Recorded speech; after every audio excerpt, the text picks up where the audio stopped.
Naghahanda na ang mga taga-General Santos City para sa pag-uwi ni Manny Pacquiao.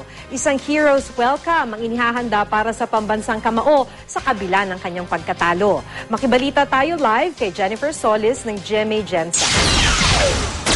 Jennifer?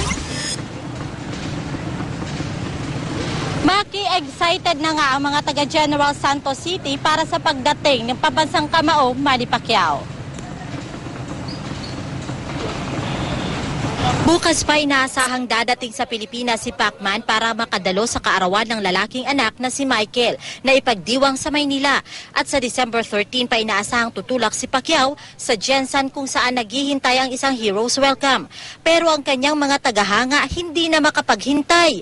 Nang mapadaan nga kami sa terminal ng mga van sa Gensan, narinig namin ang kwentuhan ng ilang lalaki. Ang kanilang pinag-uusapan tungkol pa rin sa laban ni Pacquiao at Marquez. Walang siya ka-prepare ng siya Mayo. Pero kayang-kaya ko din ta. So ko, akong reaksyon, dapat na pa'y game 1. Kaya nindot kayo ito ilang laban. Game 5 pa.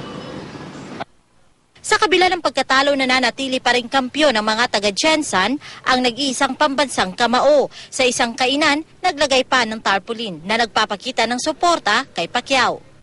Kahit natalo si Manny, ma'am, bilib na bilib pa rin ako, ma'am, at saka proud ako sa kanya, ma'am, kasi ginawa yung lahat na mga teknik niya ginawa niya. Kaso lang, ma'am, natsambahan lang siya, ma'am. Ang mga kaanak ni Manny naibsan na raw ang pag-aalala, lalo pat nakita sa mga pagsusuri kay Pacman na wala siyang tinamong seryosong pinsala matapos mapatumba ng El Dinamita ng Mexico. Dami nga mo sugat sa iya ha. Isip pag-welcome sa iyang bisan wala siya kadaog, at least maayo ang iyang panglawas karon. Alang na mo hero lang gihapon siya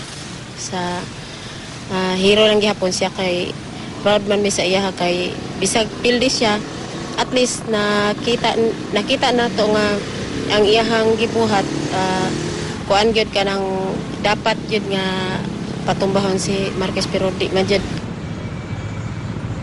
Maki, ayon sa Chief of Staff ni Pacquiao ay pipilitin daw ng pambansang kamao na ipagdiwang dito ang nalalapit niyang kaarawan ngayong December 17 dito sa General Santos. Bagamat wala pa namang nailatag na plano para dito, pero aasahan daw na magkakaroon ng Bible study sa mismong birthday ni Pacman. Yan muna ang latest mula dito sa General Santos City. Jennifer Solis, Nagbabalita, Pilipinas.